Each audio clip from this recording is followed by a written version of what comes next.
Hi there, I'm Cameron from Ultimate Floor Care, and in this video we're going to be talking about drum pressure, specifically the drum pressure on this Pallmann Cobra 09 belt sander. We're going to talk about how to adjust it and why you'd need it. So if we start off with, where do you find the drum pressure setting? And that's here on the machine at the top. So all the way clockwise is high drum pressure, all the way anti-clockwise is low drum pressure.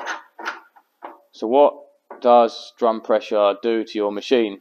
So what high drum pressure does, and it puts the whole pressure of the sanding drum on the abrasive to give the most aggression when you're sanding floors. When you're removing the pressure of the drum, it's removing the amount of pressure that the drum's putting on the abrasive to go onto the floor. So ideally what you want to do is when you're starting on low grits, when you're first doing your first cut on the floor, you want to keep it on a high drum pressure. And as you're going through your intermediate to fine sanding, you want to remove the pressure from the drum. But what you'll also find sometimes when you have pine boards that are cupping and crowning, if you have it on full drum pressure, you will leave lines in the floor sometimes. If that's what you're finding, I would just slacken off the pressure on the drum and see if that helps with lines in the floor when you're going straight down the plank. So let's flip this machine over now and we'll see exactly what the drum pressure is doing to the undercarriage and the gear lever.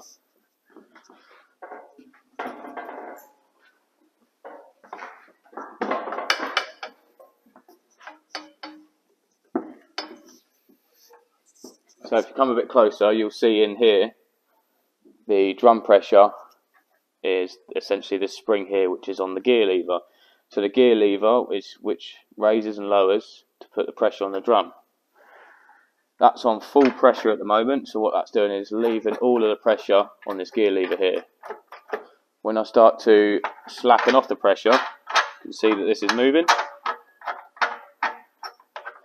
and that's tensioning the spring, pulling the gear lever up, making it more difficult to fall down. So what essentially it's doing is putting resistance on the lever, not allowing it so much pressure on the drum. So that's how the drum pressure works with the gear lever on the Cobra belt sander. Ideal for going from intermediate, fine and coarse sanding throughout the grits, and also if you're trying to remove scratches. If you find that you're not removing scratches or you've got an engineered floor, perfect.